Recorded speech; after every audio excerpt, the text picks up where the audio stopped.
beautiful babies. Welcome. I hope all of you doing fantastic, fantastic, fantastic, fantastic, fantastic, fantastic, fantastic. So, as thumbnail and title you can understand, this is another Farsi ASMR because my amazing subscribers request another. So, I wanted to give a shot again, of course. So I hope you like it. Like it, like it, like it, like it, like it, like it, like it. سلام سلام سلام سلام سلام. حالتون چطوره؟ حالتون چطوره عزیزای دلم؟ قبل از اینکه بریم سر اصل کار 1 دقیقه بدون یه چیزی بگم. واقعا مرسی از استقبالی که کردین، به خاطر اینکه این استقبال باعث میشه که سابسکرایبر خارجی من هم اون ویدیو رو ببینن و متوجه بشن که چقدر زبون فارسی شیرین و تنگلی هستش. تنگلی هستش. خیلی پیشنهاد شد که یه چنل فارسی بزنم. حقیقتا جسارتشو نداشتم، به خاطر اینکه چک کرده بودم که ASMR آرتیست های ایرانی چقدر خفنن. نمیدونستم که پسش برمیام یا نه. برای همین ازتون ممنونم که من این جسارت رو دادین. واقعا واقعا واقعا متشکرم که من این جسارت رو دادین. آخر ویدیو واسهتون یه سورپرایز دارم. سورپرایز. خب حالا حالا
بگم بکنم بکنم بکنم بکنم.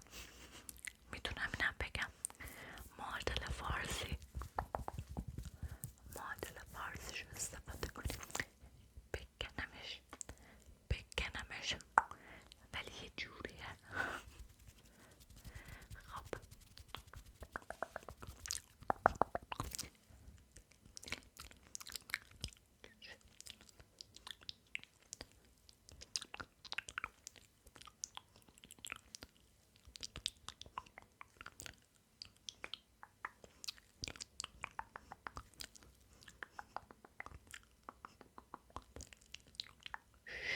دوست داری به صورت ضربه بزن؟ اصلا دوست داری که صورتت صورتت صورتتو نازش کنم؟ آره الان یه کوچولو ناز کردم، ولی دوست داری صورت خوشگلتو ناز میکنم.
شکوفه‌های گیلاسه. تصور کن اون جنگلی رو که پر از درختایی با برگای سبز و روشن و صورتی. خودت اونجا با یه لباسی که خودت راحتی تصور کن. من چجوری تصور میکنم؟ یه لباس بلند تنمه که نخیه، که سفیده، که گشاده. راحت ترین چیز لباس نخی سفید گشاد. حالا چند قدم برو جلوتر، نگران نباش، من پشت تو هم حتی اگه منو نبینی. حالا چند قدم برو جلوتر. خیلی عالیه. اون نهری که پر از آب اونجا میبینی، یه نهر پر از آب همونجاست.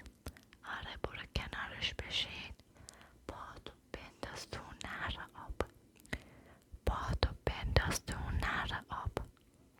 خیلی عالیه. جز صدای من به چیز دیگه ای فکر نکن. تمام تمرکزت روی صدای من و پات باشه که توی اون نهر آبه. خنکی آب رو توی پات احساس کن، روی پوست پات احساس کن. خیلی خوبه. آفرین. حواست باشه که یه آفتاب خیلی خوشگل، یه آفتاب خیلی خوشگل از لابلای برگای درختا داره به پوست قشنگت میخوره، داره به پوست قشنگت میخوره. خیلی عالی، خیلی عالی. حالا دراز بکش روی زمین، دراز بکش روی زمینی که بغل نهر آبه. نگاه کن به آسمون، به آسمون آبی، به ابرایی که مثل پنبه توی آسمونن، مثل پنبه توی آسمونن. حس آرامش رو با تمام وجودت جذب کن. مثل یه آهن رو با عمل کن. آفرین. شونو